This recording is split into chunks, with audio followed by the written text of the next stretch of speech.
राज के साथ। नमस्कार, सिटी वाराणसी लाइव में आप सभी का स्वागत है। मैं हूं ममता चौरसिया। आइए नजर डालते हैं आज के हेडलाइंस पर।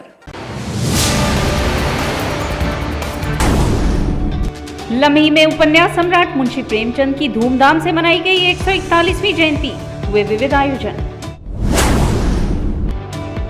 गंगा के जलस्तर में लगातार बढ़ाव जारी, कई घाटों का संपर्क टूटा।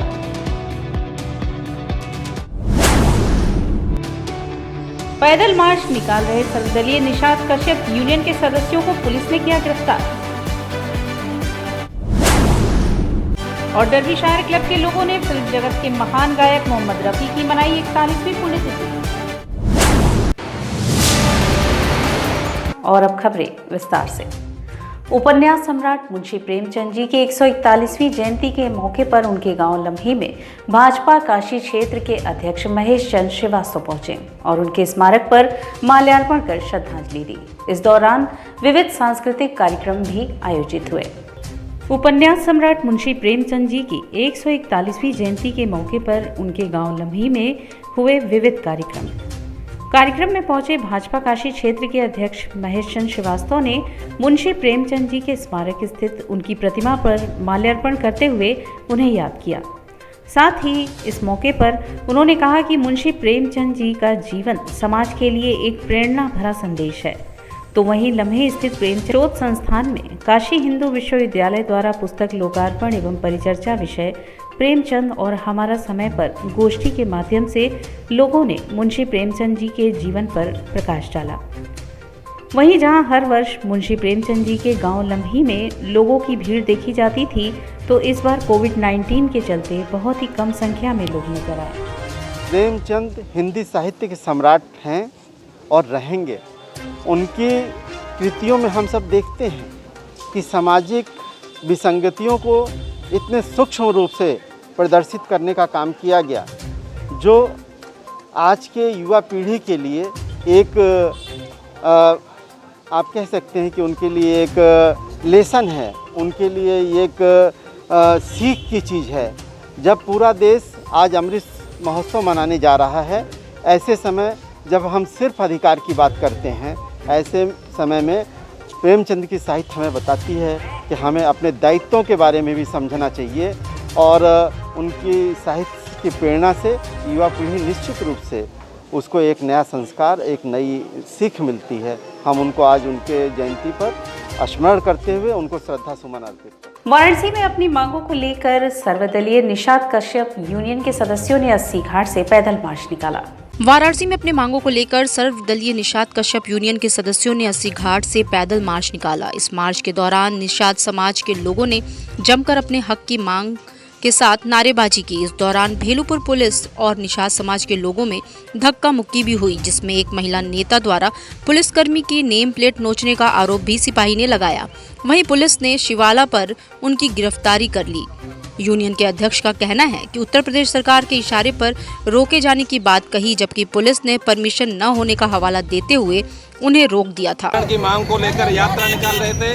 हमारी यात्रा को बलपूर्वक रोका गया है। हमें हमारी बहनों के साथ, माताओं के साथ बदतमीजी हुई है, अभद्रता हुई है। योगी मोदी के इशार पर हमारी जो आवाज़ है उसका दमन करने का काम उत्तर प्रदेश की पुलिस कर रही है। ये चाहते हैं कि उत्तर प्रदेश का जो निषाद 18% निषाद केवट कश्यप माझी समाज है, यह अपनी हक अधिकार की आवाज़ ना उठाने पाए, इसलिए ये इनकी चाल है। मानसून के मध्य तक आते आते नदियां भी अपने रौद्र रूप का प्रदर्शन करने लगी हैं। केंद्रीय जल आयोग की ओर से जारी रिपोर्ट के अनुसार वाराणसी में गंगा का जलस्तर 63.4 मीटर है। मानसून के मध्य आते आते नदियों ने भी रौद्र रूप दिखाना शुरू कर दिया है। मानसून के बाद से ही लगातार रह रहकर हो रही बरसात के बाद अब पहाड़ों से होते हुए नदियों का रौद्र रूप मैदानी इलाकों में नजर आने लगा है। केंद्रीय जल आयोग की ओर से जारी रिपोर्ट के अनुसार वाराणसी में गंगा का जलस्तर 63.40 मीटर है। वाराणसी में गंगा सहित कई पूर्वांचल की नदियों का जलस्तर अब बढ़ाव की ओर होने के साथ ही चुनौती का भी स्तर लगातार बढ़ रहा है। गंगा के जलस्तर में लगातार इजाफा होने की वजह से वाराणसी में गंगा के कई घाटों का आपसी संपर्क टूट चुका है। गंगा के जलस्तर में लगभग 8 सेंटीमीटर प्रति घंटे की गति से इजाफा हो रहा है। वहीं गंगा घाट पर बाढ़ की आशंका से किनारों पर जहां नौका सुरक्षित करने में नाविक लगे हैं, वहीं दूसरी ओर दुकानें भी अब ऊपर की ओर खिसकने लगी हैं। उम्मीद है कि अगले कुछ घंटों में गंगा आरती का स्थल भी बदल जाएगा। इसके साथ ही घाटों का रुख भी अब तल्ख होने के साथ जल पुलिस का काम और जिम्मेदारी बढ़ जाएगी। जबकि आने वाले कुछ घंटों में जल स्तर ऐसे ही बढ़ता रहा तो वरुणा में भी पलट प्रवाह की वजह से उफान का दौर शुरू हो जाएगा। भगवानपुर स्थित मुख्य अभियंता उत्तर प्रदेश जल निगम कार्यालय जनपद वाराणसी के प्रांगण में संघर्ष समिति के बैनर तले चल रहे विरोध प्रदर्शन लगातार 14वें दिन भी जारी रहे। भगवानपुर स्थित मुख्य अभियंता उत्तर प्रदेश जल निगम कार्यालय जनपद वाराणसी के प्रांगण में संघर्ष समिति के बैनर तले चल रहे विरोध प्रदर्शन के लगातार 14वें दिन भी जारी रहा। धरनारत लोगों का कहना था कि उत्तर प्रदेश जल निगम के प्रबंध निदेश तमाम कर्मचारियों एवं अधिकारियों व पेंशन धारकों के अधिकारों का हनन किया जा रहा है। कई माह से वेतन, पेंशन, तमाम रिटायरमेंट कर्मचारियों को लंबित कर रखा गया है। उत्तर प्रदेश के कई जनपदों में लगातार धरना प्रदर्शन, भोजन अवकाश के दौरान कार्य करते हुए अपनी परेशानियों को उत्तर प्रदेश शासन तक पहुंचाने का प्रयास कर रहा है। हम कर्मचारी साथी बस इसी उम्मीद में हैं कि हमारे अधिकारों का हनन न हो, हमें मानसिक रूप से प्रताड़ित न किया जाए, हमारे जो भी अधिकार हैं वो हमें समय से मिलता रहे और हम अपने कामों को निष्ठा और ईमानदारी के साथ करते रहें। जिसको 6 महीने से वेतन न मिला हो उसके दिल से पूछिए कि उसका क्या हाल होगा। कोरोना काल में कितने तो हमारे कर्मचारी दवा के अभाव में गुजर गए, कितने तो भूखे गुजर गए और इसीलिए हम लोग धरना प्रदर्शन कर अपनी आवाज़ों को, अपनी मांगों को शासन प्रशासन तक पहुंचाने की कोशिश कर रहे हैं। क्या मांगे हैं आपकी? हमारी मांगे हैं, पहले तो 6 महीने का वेतन बकाया था, अभी मार्च का आज पैसा रिलीज हुआ है, फिर भी 4 महीने का भी बकाया हम लोगों का है। 164% का डीए जो महंगाई भत्ता पेंशनरों को नहीं लागू है उसकी मांग है हमारे। और 2018 से जो नियमित सभी कर्मचारियों के आश्रित नियुक्ति बंद है, उसकी मांग हमारी है। बीएचयू के सर सुंदरलाल हॉस्पिटल में एमएस रहे डॉक्टर ओपी उपाध्याय आज सेवानिवृत्त हो गए। इस उपलक्ष्य में स्टूडेंट हेल्थ सेंटर के प्रांगण में विदाई समारोह आयोजित किया गया।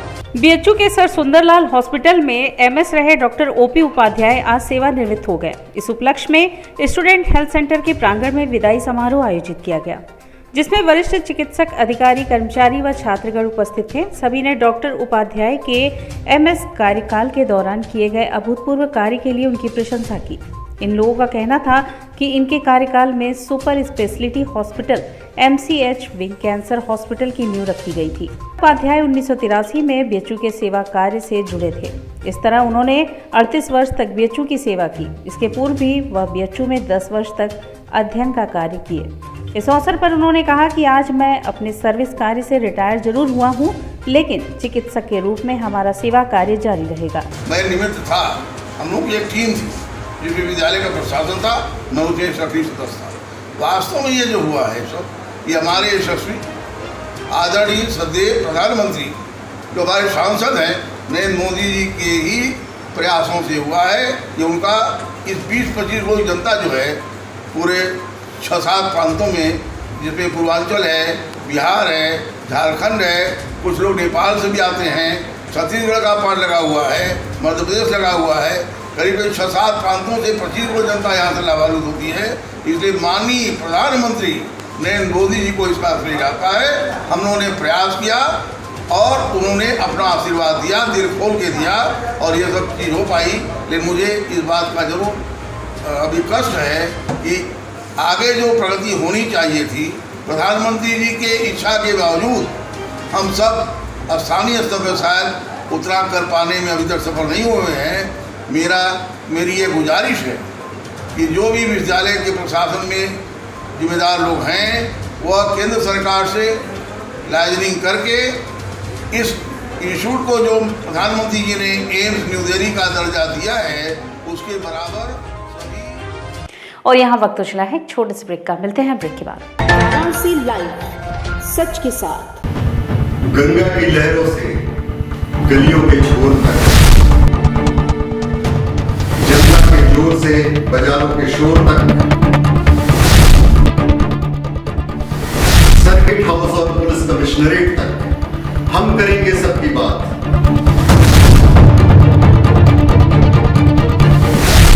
देखिए मेरे साथ बनारस की बात। कोरोना वायरस ने देश में एक बार फिर से रफ्तार पकड़ ली है। ऐसे में जरूरी है कि सभी लोग पूरी एहतियात बरतें। घर से बाहर निकलते समय मास्क का सदैव प्रयोग करें। समय समय पर हाथों को सैनिटाइजर से सैनिटाइज करें। ज्यादा भीड़ भाड़ वाली जगहों में जाने से बचें। 2 गज की दूरी का पालन करें। स्वस्थ रहें, सुरक्षित रहें। जनहित में जारी वाराणसी लाइव। वाराणसी लाइव, सच के साथ। और ब्रेक के बाद पुनः आपका स्वागत है। समाजवादी अधिवक्ता सभा ने शनिवार को प्रदेश सचिव राहुल श्रीवास्तव के नेतृत्व में लोहराबीर स्थित मुंशी प्रेमचंद जी की प्रतिमा पर माल्यार्पण कर पौधारोपण किया।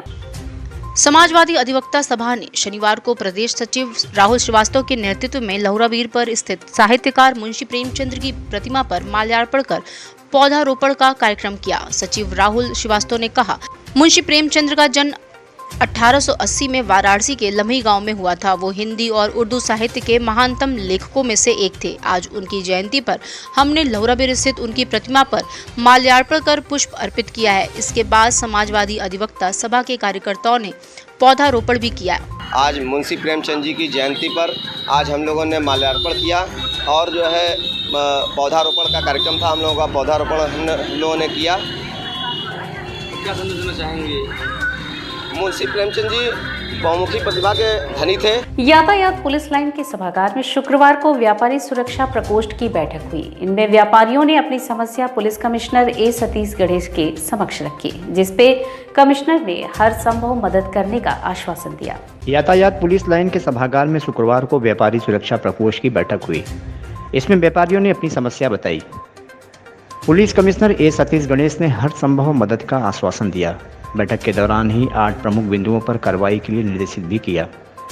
बैठक में महानगर उद्योग व्यापार मंडल, काशी उद्योग व्यापार मंडल, महानगर उद्योग समिति, Laghu Udyog Bharati, Indian industries association, सर्राफा association, automobile association, petrol pump association, Purvanchal real estate association, hotel व bar association, Banarasi sari transport association सहित अनेक संगठनों के प्रतिनिधियों ने भाग लिया।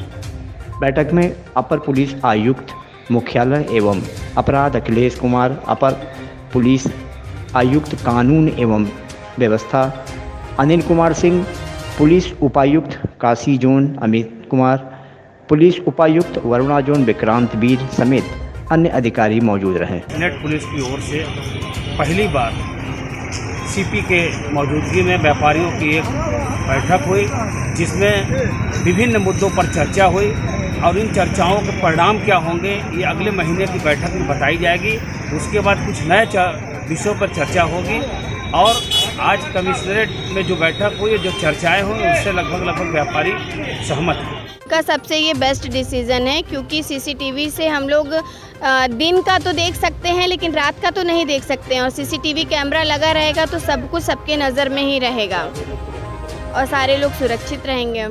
बहुत ही सार्थक चर्चा हुई है, जिसमें पुलिस के जो हमारे इश्यूज़ थे वो भी हमने उनके सामने रखे और जो उनके इश्यूज़ हैं वो भी हमने इनवाइट किए हैं।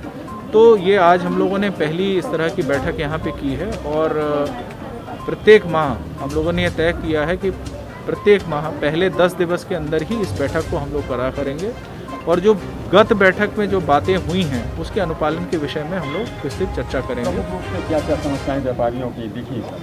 देखिए 2-3 इम्पॉर्टेंट चीज़ें निकल के आई हैं। सर्वप्रथम तो उन्होंने ये बताया कि साहब की जो व्यापारी है वो उसका जो सामान आता है वो ट्रकों से और मालवाहक गाड़ियों से आता है, तो उसकी वजह से ट्रैफिक की उनकी अपनी दिक्कतें उन्होंने कही हैं। इसके साथ साथ उन्होंने कुछ और इम्पॉर्टेंट बातें बताई हैं, जैसे कि लाइसेंस के बारे में। तो कुछ हम लोगों ने उसमें डिसीजंस लिए हैं और हमारा प्रयास होगा कि शीघ्र उसका क्रियान्वयन कराएंगे, जिससे व्यापारियों को उनकी जो मूलभूत समस्याएं आती हैं व्यापार करने में, उससे उनको निजात मिल सके। खालिसपुर गांव में एक महिला के आतंक से क्षुब्ध होकर गांव वालों ने उनकी शिकायत कई बार थाने में की, पर कोई सुनवाई जब नहीं हुई तो गांववासी पुलिस आयुक्त कार्यालय में अधिकारियों से मुलाकात किए व अपनी समस्या बताई।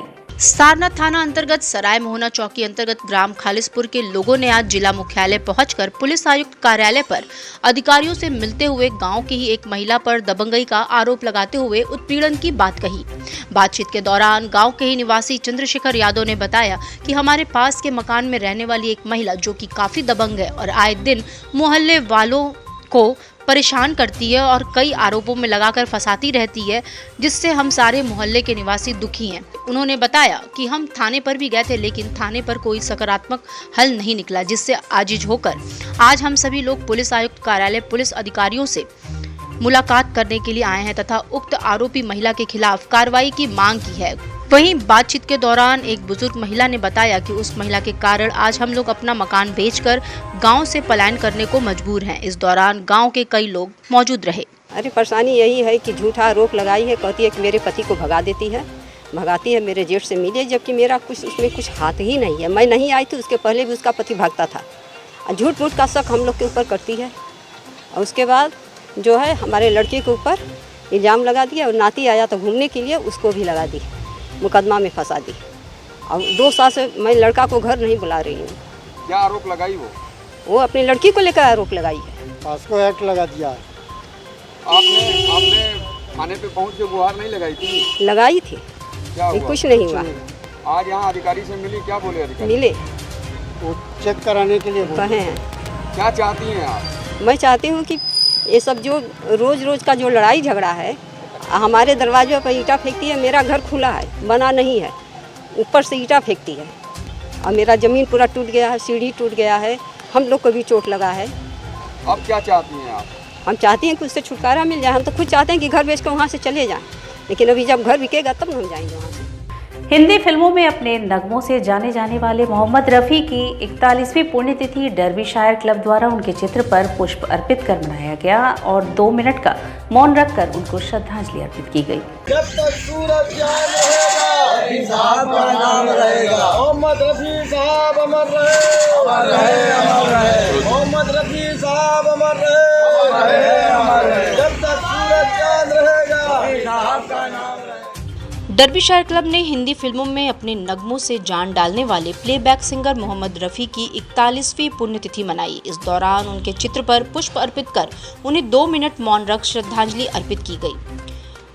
वहीं इस दौरान उपस्थित लोगों ने एक स्वर में कहा, हम तुम्हें यूं भुला न पाएंगे। इस मौके पर डर्बीशायर क्लब के अध्यक्ष शकील अहमद ने बताया कि रफ़ी साहब का जन्म 24 दिसंबर 1928 को हुआ था। रफ़ी साहब ने 50 और 60 के दशक में भारतीय सिनेमा की नींव में अपने संगीत से जो सिंचाई की, उसका फल आज के ज़माने के प्लेबैक सिंगर पा रहे हैं। शकील जादूगर ने उनका नगमा को याद करते हुए कहा कि ये वो संगीत है जिसे गाने या सुनने के बाद वास्तव में इंसान जैसे भगवान के करीब पहुंच जाता है। आज हम सभी उनके चित्र पर पुष्प अर्पित कर और माला फूल चढ़ाकर उन्हें श्रद्धांजलि दे रहे हैं। यहाँ के लोग रफ़ी साहब को गीतों को बहुत पसंद करते हैं। आज भी टीवी चैनलों पे देखिए कि बच्चे छोटे नए गीतों को नहीं गा रहे हैं, आज पुराने ही गीतों को याद किया जा रहा है। और रफ़ी साहब के जो मार्गदर्शन पे बच्चे चल रहे हैं, वो अच्छी तरीके से अपने आप को कामयाबी पा रहे हैं। रफ़ी साहब हमारे बीच में नहीं है, लेकिन हम सरकार से मांग करते हैं कि उनको परिवार को, हमने बहुत लगातार कई वर्षों से मरणोपरांत भारत रत्न की मांग किया था, लेकिन सरकार उस पर ध्यान नहीं दे रही है। लेकिन अगर सरकार ध्यान नहीं दे रही है तो जिस तरीके से कैफी आजमी के नाम से कैफियात ट्रेन चलाई जाती है भारत सरकार के अंदर और उनके नाम से ट्रेन चलाई जा रही है, हम चाहते हैं कि रफ़ी साहब के नाम से भी एक ट्रेन चले ताकि उनको एक सच्ची श्रद्धांजलि दी जाए। और इसी के साथ सिटी वाराणसी लाइव का यह प्रसारण यहीं समाप्त होता है। ममता चौरसिया को दे इजाजत। नमस्कार।